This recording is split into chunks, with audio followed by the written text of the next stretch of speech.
From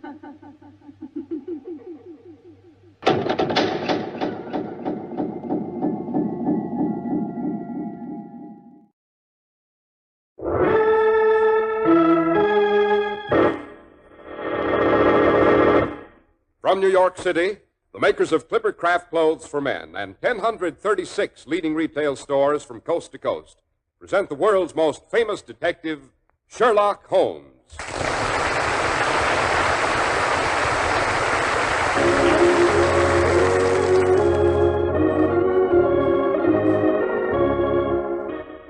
This week's adventure, A Case of Identity. Well, here we are, as usual, about to pay our weekly respects to our favorite raconteur, the good Dr. Watson. What about tonight's story, Doctor? Tonight I have prepared a little challenge for you and our radio friends. Yes, the story I'm going to tell is one of Holmes' more mental adventures. It has its bizarre moments, of course, but still, all in all, its solution is fairly obvious. As you know, Holmes was the world's greatest master of the science of deduction. As a matter of fact, he unraveled this particular problem without moving from his armchair. I wonder how many of our listeners have learned enough of Holmes' methods to do the same. Well, I think I can make a fair stab at it, Doctor, if the clues aren't too involved, that is. Oh, no. All the clues are right out in plain sight, Mr. Harris. All you have to do is listen for them and make your own deductions. Oh, but before we become too involved with hidden clues, hadn't we better discuss a few clues to the secret of good grooming without straining the pocketbook? Good idea, Doctor.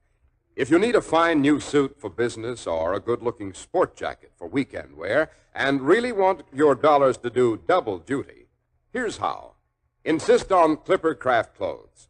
Famous for stretching your dollars, for giving you positively amazing value, is the fine local independent store in your community that sells Clipper Craft.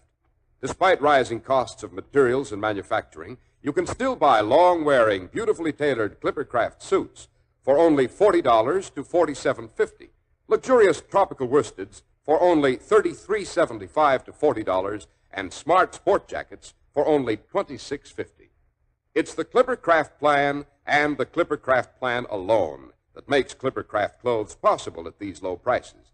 Concentrating the buying power of 1,036 of the nation's finest stores from coast to coast, providing steady year-round operation, reducing manufacturing and distribution costs. And the savings go to you. Simply compare Clipper Craft with clothes selling for many dollars more.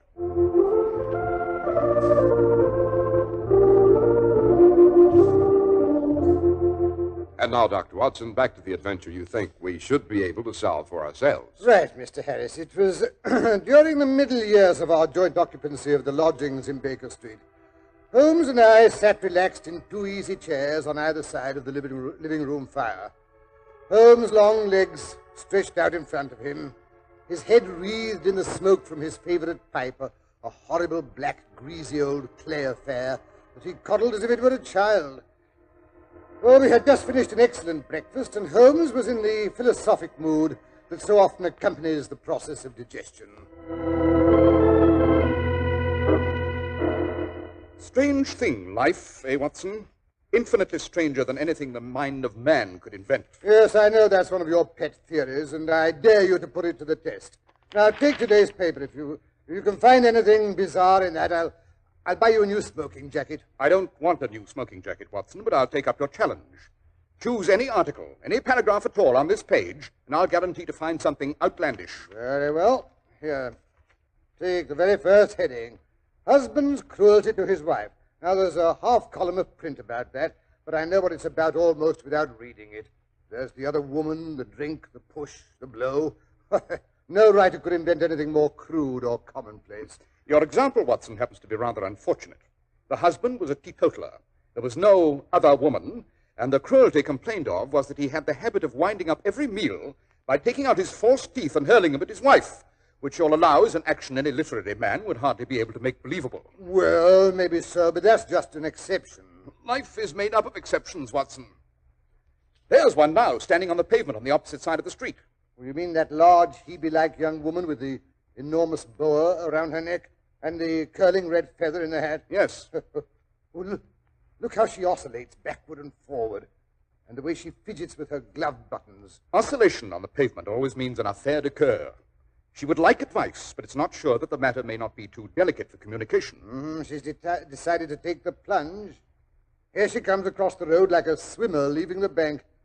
I say perhaps she's been seriously wronged. No, Watson. In that case, the woman no longer oscillates. She pulls out the bell wire to the front door. You hear that, Watson? Decidedly fluttery. The maiden is not so much angry as perplexed and possibly grieved. Oh, but here she comes. Come in, come in. I hope I'm not intruding. This is Mr. Sherlock Holmes, the detective. Yes? Won't you sit down? This is my friend and colleague, Dr. Watson. Pleased to meet you. Delighted. My dear young lady, don't you find that with your short sight it's a little trying to do so much typewriting? Oh, I did at first, and that's a fact. But I've got so now I know where the letters are without Oh, but how did you know? Someone's told you about me. Oh, don't look so alarmed, my dear. That's just a bit of detection. Mr. Holmes can tell things like that by looking at you. It's his way of showing off. Oh, I see, but it did take me aback, your knowing things like that. It's my business to know things.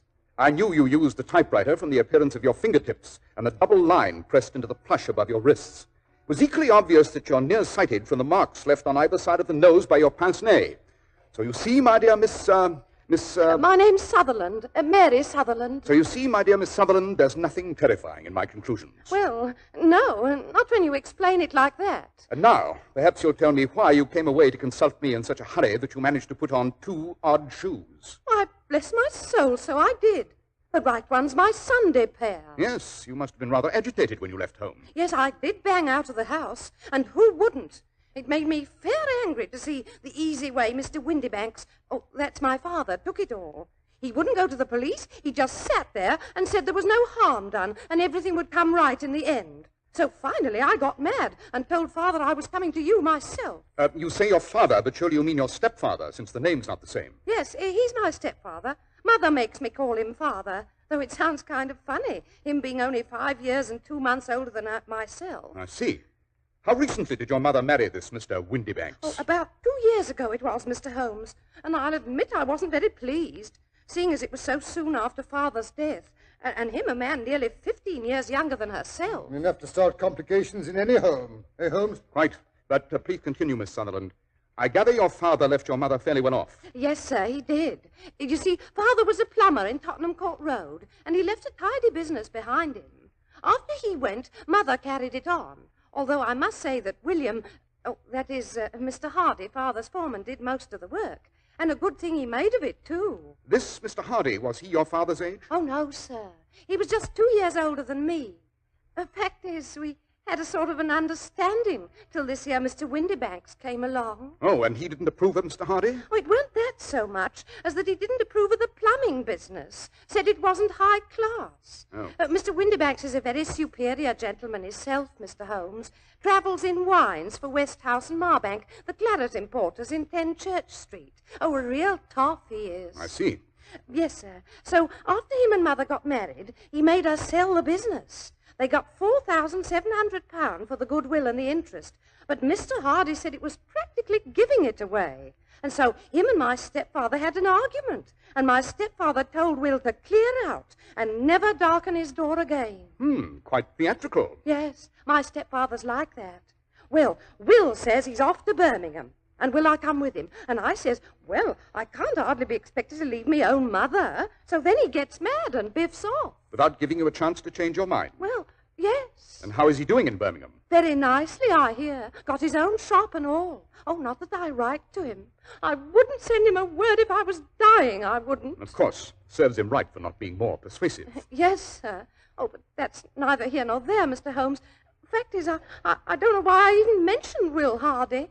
Except that I'm so upset in my mind, my tongue kind of wags on by itself. Let's see, where was I? Your mother had just sold the plumbing business for something over 4,000. You inherited part of that, I presume? Oh, no, Mr. Holmes. I've got my own money, outside of the plumbing business, that is. Oh? It was left to me by my Uncle Ned in Auckland. It's in New Zealand stock, paying me 4%. Gives me £100 a year, it does. Then the capital amounts to around £2,500. Yes, sir, but I can't touch that. Just the income. Quite a tidy little amount. I believe a single lady can do very nicely on £60 a year. Oh, I could do on even less than that, Mr. Holmes. I'm a good one at managing things. But so long as I live at home, I don't want to be a burden to them, so I let them have the use of it while I'm staying there. You mean you give the money to Mr. Windybanks? Oh, no, Mr. Holmes. I draws it out every quarter and pays it over to my mother. That's very generous of you, Miss Sutherland. Oh, it's no hardship. I do pretty well with what I earn at typewriting. Makes me quite self-supporting, as you might say. Yes, these independent, modern young women. Soon they'll be competing with men in business. Oh, no, sir. I'm sure I wouldn't presume to be as bold as that. Well, to resume, we find you are a young lady very comfortably fixed. Well, I'm not exactly rich, Mr. Holmes, but I'd give all I have to know what's become of Mr. Hosmer Angel. Hosmer Angel, eh? Quite a romantic name. Oh, yes. And he was romantic, Mr. Holmes. Recited Browning, he did. Sounds quite devoted. Oh, yes, sir, he was. I could swear he was. And now he's gone, too. Disappeared like into thin air. And naturally, I'm anxious about him, being as it's the second time I've been left in the lurch, as you might say. I feel a bit sensitive about it. Of course. Had you quarreled? Oh, no, sir. We was as affectionate as two cooing doves. Mother said it used to make her quite sick to watch us. Oh, not that she wasn't all for Hosmer. That she was. Helped me to keep it from father and all. Oh, then your father didn't know about this new admirer. No, sir. That is, not until later. And then he never really saw him. And how did you first meet this Mr. Hosmer Angel? Well, Mr. Holmes, I met him at the gasfitter's ball. How romantic. Oh, yes, sir, it was. The gasfitters used to send father tickets while he was alive, and afterwards they kept on sending them to me and mother. Mr. Windybanks didn't wish us to go. He never did wish us to go anywhere. If I so much as wanted to go to a Sunday school treat, he would get quite mad about it. Rather unreasonable. Yes, sir. Well, it happened that the week of the ball, he had to go to France on business, so he wasn't there to make a scene when Mother and me went. It was a lovely ball, Mr. Holmes. I wouldn't have missed it for anything. It was there I met Hosmer. He was a lovely dancer. You should have seen him do the polka. Swept you quite off your feet, I've no doubt. Yes, sir. Well, he called next day to see if Mother and I got home safe the night before. And after that, I went out once or twice for walks with him, and things was going along as smooth as you could wish. And then Father came home, and Hosmer couldn't come to the house anymore. No? No, sir. Father didn't like me to have young men come to the house. Said it didn't look well for a young girl to have followers. Rather a tyrant, eh? Oh, yes, sir. But pretty soon he had to go off to France again for a couple of weeks, so I started walking out with Hosmer again. And this Hosmer made no attempts to see you in the meantime? No, sir. I wanted to, but Mother said she didn't think it was safe. Oh, he wrote to me every day, Hosmer did. Oh, here, I brought the letters. I thought they might give you a clue. Quite right. We'll look them over later. Am I to take it that you and Mr. Angel had an understanding? Yes, sir. We were engaged after the first walk we took together. The first worker, eh, Holmes? Watson, don't interrupt. What was Mr. Angel's business, Miss Sutherland? He was a cashier in an office in Leadenhall Street. What office? Oh, that's the worst of it, Mr. Holmes. I don't know. Where did he live, then? Oh, he slept on the premises. And you don't know his address? No, sir, except that it was Leadenhall Street. Where did you address your letters? Leadenhall Street Post Office, to be left till called for. He said if they was to come to the office, he'd be ragged by the other clerks. I offered to typewrite them like he did his, but he wouldn't have that. Said that when I wrote them myself, it seemed like there was something of me in them. That'll show you how fond he was of me, Mr. Holmes. He was always thinking of little things like that. Yes, quite suggestive. Can you remember any other little things about Mr. Hosmer Angel? Any little peculiarities? He was a very shy man, Mr. Holmes. He'd rather walk with me in the evening than in the daylight, because he said he liked to hold my hand, but he didn't want to be conspicuous. Very considerate and gentlemanly. Oh, yes, sir, he was a thorough gentleman, with the silkiest brown beard. Even his voice was soft-like. He told me he'd had quinsy and swollen glands when he was young, and it left him with a weak throat. How unfortunate. Yes, sir. His eyes were kind of weak, too, like mine, and he wore tinted glasses against the glare. I'd say he was about 5'5" and had small hands and feet. I see. And what happened when Mr. Windybanks, your stepfather, returned to France? Well, I wrote Hosmer, and he came round to the house, and he said I'd have to marry him before Father came back, as he couldn't stand the separation any longer. So I asked Mother, and she said, why not? Every girl was entitled to her own husband. Oh, Mother was all for Hosmer from the beginning, almost more than I was myself. So you got married? Well, no. Well, that is... not quite. Oh, what happened? Well, the wedding was set for yesterday morning. We thought it best to make it a quiet ceremony. It was to be at St. Saviour's Church, with a wedding breakfast afterwards at the St. Pancras Hotel. Well, about 9 o'clock, Mother and me was all dressed and waiting for Hosmer. I was a bit upset, I guess. You know how a bride feels, Mr. Holmes.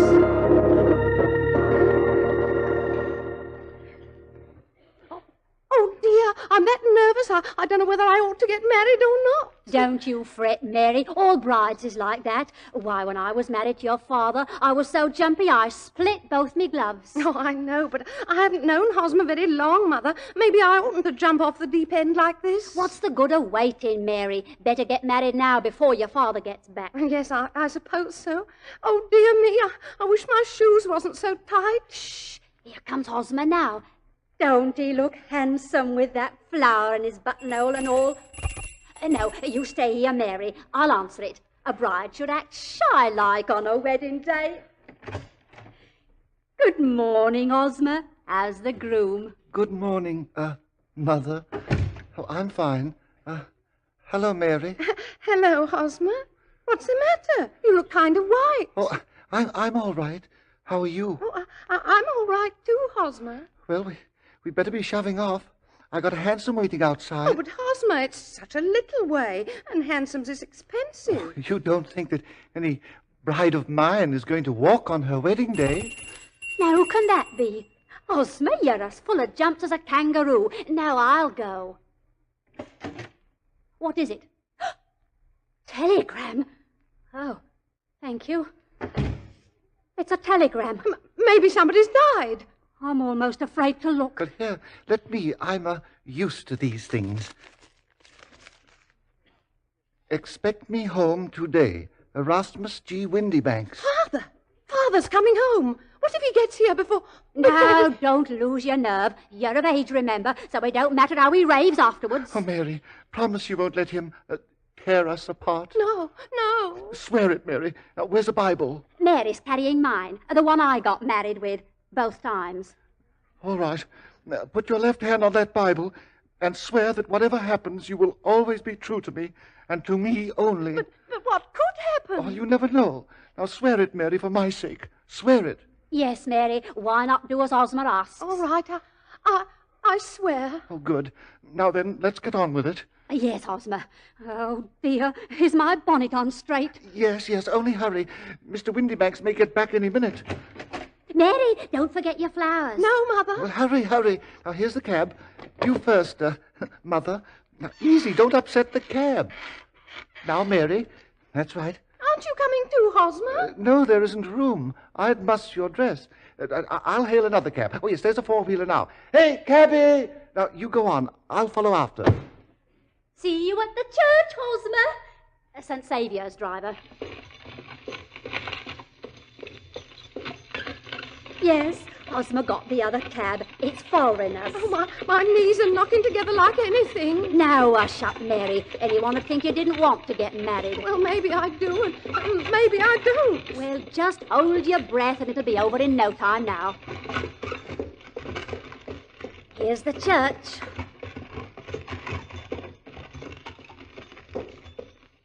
You get out first and mind your dress. That's it. Now help me. Here, not so fast. I'm no blinking acrobat. That's it. Here you are, cabby. Oh, here comes Hosmer's four-wheeler now.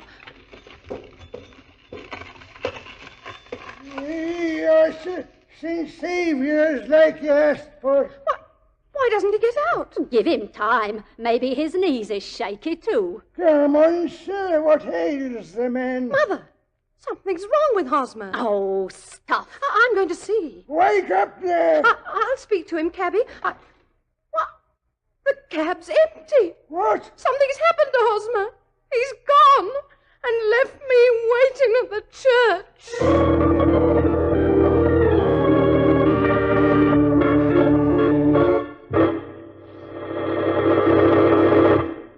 Every day is value day when you insist on clothes by Clippercraft. Yes, we have to know our values are really great when we suggest you compare Clippercraft with clothes selling for very much more, which is exactly what we do suggest. Because there's a great big idea behind Clippercraft clothes in the form of the famous Clippercraft plan. You get the benefit of great savings made by concentrating the buying power of 1,036 of the nation's finest stores from coast to coast. Yes, the Clippercraft plan really streamlines the fine old craft of clothes making. When you can get such remarkably fine quality in suits for only $40 to $47.50, in tropical worsteds for only $33.75 to $40, and in sport jackets for only $26.50, why pay more? For selling expensive clothes at inexpensive low prices at the nation's finest stores is the great big idea behind the Clippercraft plan. That's why men who know insist on Clippercraft clothes. So be sure to visit the Clippercraft store in your city. These leading stores in the metropolitan area are proud to add their names to Clippercraft in your suits, top coats, sport jackets, and tropicals. In Manhattan, Saks 34th, Broadway at 34th. John Wanamaker Men's Stores, Broadway at 8th and 67 Liberty Street. In Brooklyn, Abraham and Strauss. In Newark, New Jersey, Boulevard Men's Shop, Kresge Newark. And in Jamaica, the B&B Clothes Shop, 16408 Jamaica Avenue. And now back to Baker Street, where we find Dr. Watson commiserating with the young lady who has been left waiting at the church. A shameful way for any gentleman to act, deserting his bride at the altar. Oh, no, Dr. Watson, I'm sure he didn't do that. Not on purpose, that is. He was too kind for that. And then there's that pledge I gave him. Oh, you think he foresaw some unforeseen danger, and that's why he made you take the oath? Yes, sir. Have you any notion what it could have been? No, sir. How did your father take it? I presume he found out. Oh, yes, sir. He was quite consoling, really. Remarkable. Oh, it drives me half mad to think of it, Mr. Holmes. It's not as if it was the first time I'd been disappointed. I understand. I shall be delighted to glance into the matter for you, Miss Sutherland. Now, let me advise you to turn the whole matter over to me, and don't let your mind dwell on it any further. Above all, try to let Mr. Hosmer Angel vanish from your memory, as he's done from your life. Then you don't think I'll ever see him again? I'm afraid not. Oh, dearie me. You've been very kind, Mr. Holmes, I'm sure. I don't know how to thank you. Not at all, Miss Sutherland. Well, good day, gentlemen. Oh, where's my hanky? Oh, here it is. Oh, dearie me. Another romance blighted.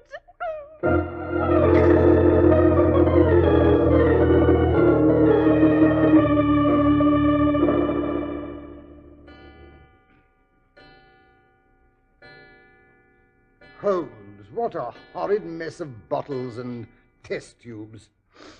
That smells of hydrochloric acid. Marvelous, my dear Watson, marvelous. I don't believe you've buzzed out of this room since that poor young lady left early this morning. No, it wasn't necessary. Then you've solved it? Certainly. It was bisulfate of baryton. No, I mean the mystery of the disappearing bridegroom. Oh, that. There never was any mystery in that affair, Watson. Pretty self-evident, don't you think? Oh, no, can't say I do. Oh, really? But I let you look at Mr. Hosmer's love letters. But they were typewritten, even to the signature. Yes, that's what's really suggestive. Now, what's that? Mr. Windybanks, I fancy. Well, you mean the girl's father, stepfather? Quite. I sent off a note to him this morning to his place of business. But I must say, Holmes, And this afternoon I received this businesslike reply on West House and Marbank stationery saying he'd be here at 6 o'clock. Come in, come in. Ah, Mr. Windybanks. Yes, Mr. Holmes? This typewritten note was from you on which you set the time for this appointment at 6 o'clock? Yes, Mr. Holmes. I'm afraid I'm a trifle late. It's about Miss Sutherland's missing suitor, eh? Quite. I'm sorry she's troubled you, Mr. Holmes. But you know what young girls are. Besides, it's a useless expense. Because how in the name of this and that can you expect to locate Hosmer Angel? Pardon me if I disagree with you, Mr. Windybanks, but I have every reason to believe that I have located Mr. Hosmer Angel. Oh. Ah, delighted, Mr. Holmes, delighted. Yes. I wonder if anyone's ever told you that a typewriter has really quite as much individuality as a man's handwriting. Ah, you don't say. Oh, but I most emphatically do. Every typewriter develops its own little idiosyncrasies. Now, this note of yours, Mr. Windybanks, you'll notice that all the E's are slightly slurred, and there's a slight defect in the tail of the R. Yes, yeah, I never noticed it before. Obviously. Now, I have here 4 letters which purport to come from the missing man. In all of them, the E's are slurred and the R's tailless. Well, I didn't come here to waste time with fantastic talk like this. If you're going to catch the man, catch him. And let me know when you succeed. Certainly. Watson, be good enough to lock the door. With pleasure. Now then, Mr. Windybanks, I have caught Mr. Hosmer Angel, because you yourself are that gentleman. But Well, what if I am? I didn't marry the girl, did I? It's not actionable. No, your conduct is even worse than that. It's dishonorable and degrading. In the first place, you're the sort of scoundrel who marries an older woman for her money. Not satisfied, you want to assure yourself of the daughter's income, which you'll lose if she marries. You'll make her break off with her first sweetheart. And when you see it's going to be impossible to keep others from falling in love with her, you arrange to do so yourself. Well, it was only a joke at first. I failed to see any humor in it. Well, I didn't know she'd fall for me like that, did I? You made the girl swear she'd be true and wait for you. And then you played the cad and disappeared. Well, maybe so, and maybe not. But I'm not breaking any laws. And as long as you keep that door locked... Quite so. Should you care to call a policeman? There's one in the street below. I'm sure your employer, Mr. Merrill Marbanks, who, by the way, is an old friend of mine, will be very interested in your little joke. Oh, no, Mr. Holmes. You couldn't tell him. I'd lose my job and my social standing. Quite so. I'll keep quiet on one condition. Oh, yes, sir. Anything at all. You are not to discourage any more of Miss Mary's suitors, past, present, or future. Oh, no, Mr. Holmes. I wouldn't think of it. It was all just a little game, you see. Yes. Well, the game's over. Watson, you may show the gentleman out. Right. Now then. Yes, sir. Well, good day, gentlemen. I hope you won't hold any hard feelings, Mr. Holmes. And if you ever... Come along, no loitering, or I'll boot you downstairs. I'm a good man to do it anyway. Well, I'm going. The filthy blackguard. I say, but I still don't see how you spotted the man. That typewritten letter, Watson, particularly the signature. Obviously, the man wanted to disguise his handwriting, which would have been familiar to the girl. Well, whose handwriting would have been familiar to her? Answer, the father's, as he was the only man she was allowed to come in contact with. Well, it's really quite simple when you explain it. Oh, by the way, are you going to tell the girl? I? No, heaven forbid. I shall let Mr. Will Hardy of Birmingham have that privilege. I wrote him the facts of the case this morning. No, he'll be able to persuade her to believe it. I never could. Holmes, you're a moral coward. Perhaps, Watson. You remember the old Persian saying, "There's danger for him who taketh the cub of the tiger, and danger also for whoso snatches a delusion from a woman."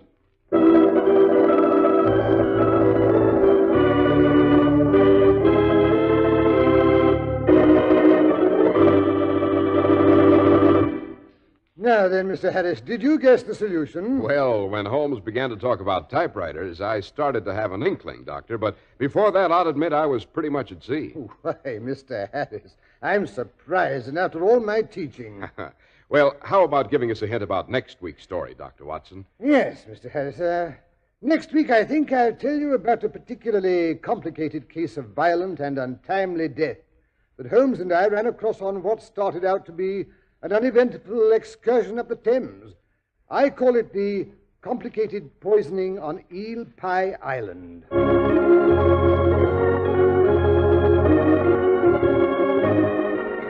The makers of Clipper Craft Clothes and 1,036 leading stores from coast to coast have brought you another in the new series of broadcasts featuring the world's most famous detective, Sherlock Holmes. Our stories are based upon the character Sherlock Holmes, created by Sir Arthur Conan Doyle. Sherlock Holmes is played by John Stanley, Dr. Watson by Alfred Shirley, and the dramatizations are by Edith Meiser. Sherlock Holmes is produced and directed by Basil Lochran, with special music by Albert Berman. If you don't know your Clippercraft dealer, write Clippercraft, 200 Fifth Avenue, New York City. Be sure to listen next week to Sherlock Holmes in The Complicated Poisoning on Eel Pie Island.